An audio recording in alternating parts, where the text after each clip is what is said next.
Toujours jugée comme survalorisée, elle reste néanmoins la première capitalisation française, même si elle est boudée par les investisseurs particuliers et préférée par les investisseurs institutionnels. Elle a quand même une performance de 250% en 5 ans.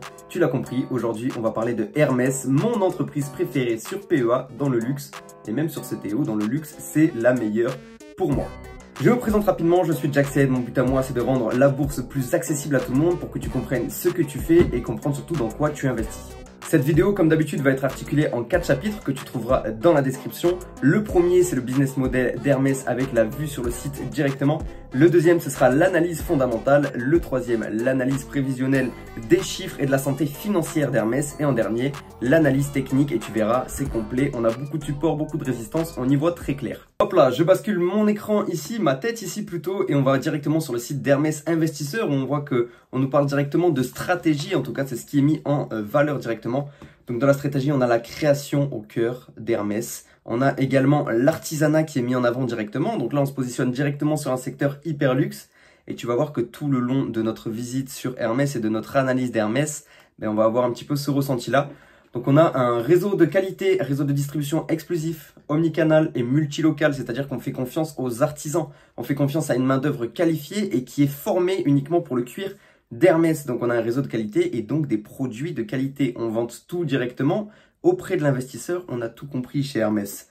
On a une petite esprit d'entreprendre et d'indépendance. Un petit clin d'œil à Bernard Arnault qui a essayé de racheter le groupe Hermès à de nombreuses reprises. Même s'il possède une petite partie du capital, Hermès n'a pas voulu se laisser faire. La famille Hermès constitue d'ailleurs 50% de ce capital dont on a parlé un petit peu plus tôt. On a une croissance responsable et un partage de la valeur. Donc là, on parle toujours des artisans qui sont les artisans quand même les mieux payés. Les artisans qui travaillent avec Hermès, qui sont très bien rémunérés comparés aux artisans qui font la même chose pour d'autres marques. Je n'ai pas le salaire exact, même si là, il y a plein de chiffres. On va pas s'attarder sur ça, les chiffres. On va s'attarder sur les chiffres de l'entreprise plus importants. On verra ça un petit peu plus tard.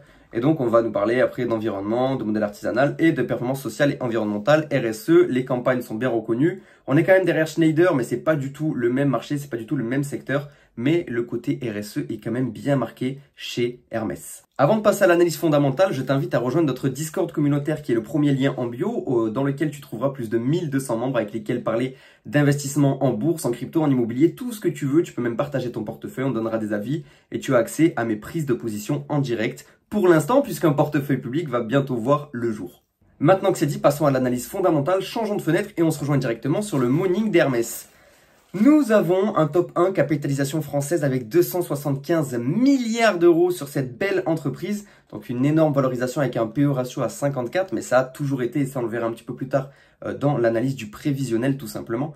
On a une croissance qui est tout simplement phénoménale, comme tu constates déjà sur le graphique, c'est très beau, mais on a la même chose au niveau du chiffre d'affaires. Comme tu constates, depuis le Covid, ça va très très bien. On a plus que doublé le chiffre d'affaires, ce qui explique aussi l'accélération sur Hermès. On a un free cash flow par action qui est juste monstrueux. La trésorerie est folle sur Hermès. Il n'y a pas d'autre mot, elle est folle. Le bénéfice par action, il n'est pas clairement juste. On verra ça un petit peu plus tard sur Zone Bourse, mais vous verrez que les données de morning ne sont pas les bonnes. En fait, il manque un trimestre en 2024 et en 2025, du coup, il manque un semestre. Donc, le graphique ne nous paraît pas très beau, alors qu'en réalité, il l'est. On a une distribution qui est assez raisonnable puisqu'on a un ratio de distribution de free cash flow de 35%. Donc, on redistribue 35% de notre flux de trésorerie par an, ce qui est assez faible en réalité en dividende. On a également des marges de zinzinos, les gars, regardez, 40 de marge opérationnelle, on a également 30 de marge nette, mais aussi 28,6 de retour sur capitaux propres, c'est-à-dire que si tu passes 1 euro à Hermès, tout simplement à la fin de l'année, ils t'auront généré 1,26 € avec tes 1 euro. Voilà qui est beau sur Hermès. Et qu'est-ce qu'on a également? On a un EBITDA, une dette sur EBITDA qui est de moins 1,35, c'est-à-dire que c'est égal à 12 milliards de trésorerie, tout simplement parce que et on a moins 1,4 ans d'EBITDA en dette. C'est-à-dire qu'on a un flux négatif d'endettement et donc un flux de trésorerie largement positif de 1,4 ans d'EBITDA, c'est-à-dire 12 milliards, comme je viens de te préciser. On passe directement au prévisionnel et tu vas voir que là, il y a de belles choses à voir également. J'ai cliqué, tu as entendu la souris, on est parti de suite. L'année 2025, comme tu le constates, a une faible croissance. Bon, on a quand même une croissance du chiffre d'affaires, comme chaque année sur Hermès, même si elle est plus faible que les années précédentes. Par contre, au niveau du résultat d'exploitation, on est toujours un petit peu mieux, mais c'est un peu plus complexe. Tu vois qu'on va payer un impôt exceptionnel, tout simplement parce que sur les résultats avant impôt, on fait 300 millions de mieux que l'année précédente. Par contre, sur le résultat net, on est à égalité quasiment, en espérant une toute petite surprise pour pouvoir dire qu'on a surpassé le résultat net de 2024. Là, pour l'instant, on a une croissance de moins 0,07 projetée. Merci les impôts, encore une fois, les impôts exceptionnels pour rembourser la dette de l'État qui ne sera jamais remboursée.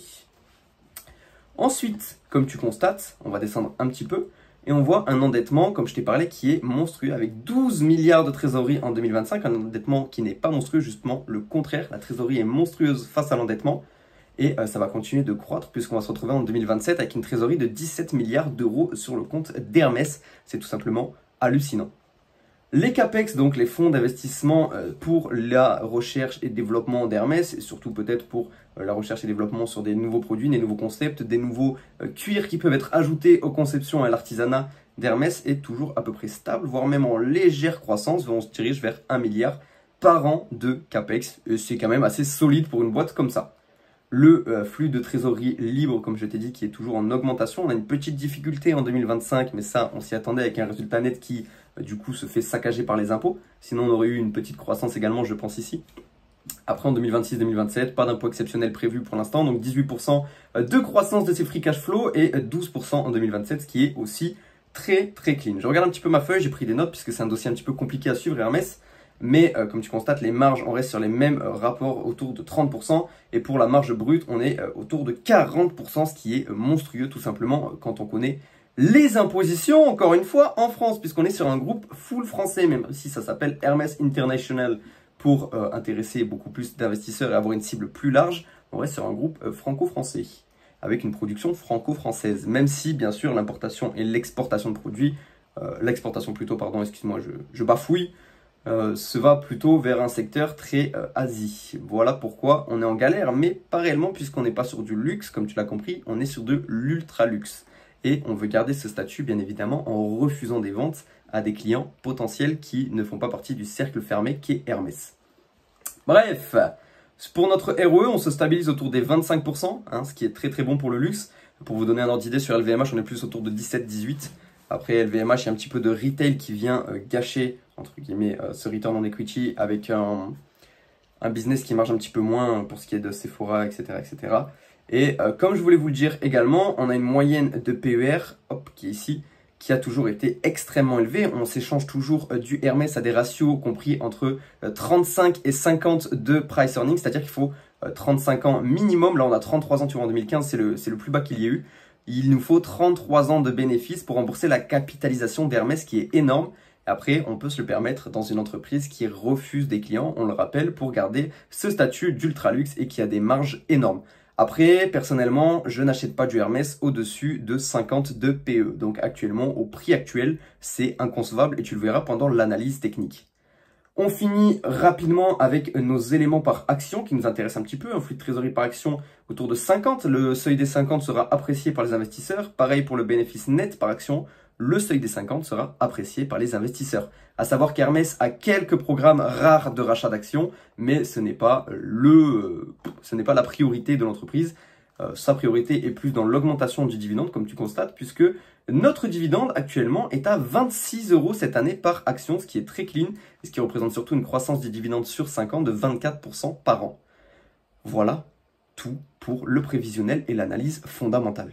Avant de passer à l'analyse technique, je me permets de te faire une toute petite publicité pour le e-book que j'ai sorti avec mon associé qui reprend les bases de la bourse, l'introduction à la bourse, l'introduction au stock picking, les bases de l'analyse fondamentale, les bases de l'analyse technique et surtout comment comprendre et utiliser la macroéconomie dans tes investissements. Un petit bonus est également prévu dans ce e-book qu'on a réalisé avec un banquier pour la défiscalisation et tous les produits de défiscalisation pour les hauts revenus et pour les hauts revenus que vous allez devenir.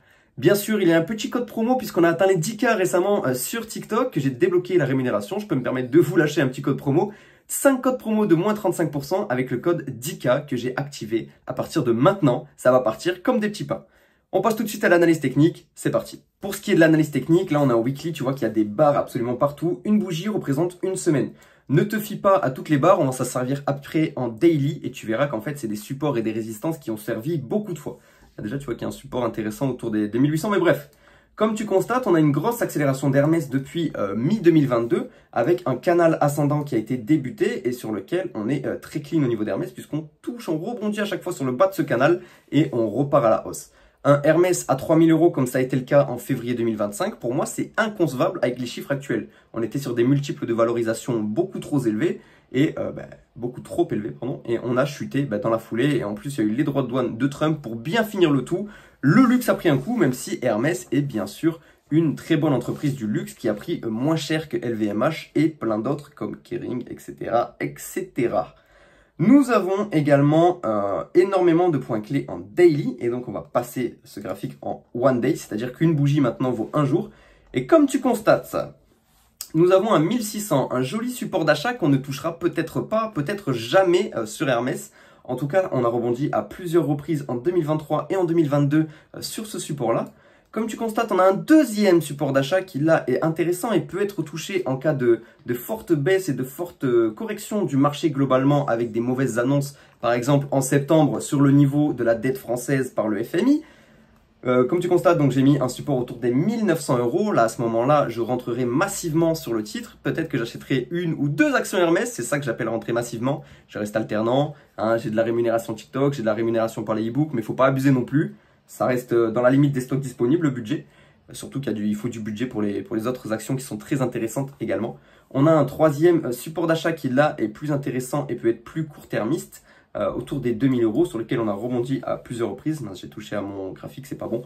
Et donc le plus commun, et là où je rentrerai pour la première fois sur Hermès et où mon ordre est passé, c'est en dessous de ces 2200 € qui correspondent à un PE ratio en dessous de 50. Donc là, en dessous de 2200 €, on a un PE ratio de 49,9.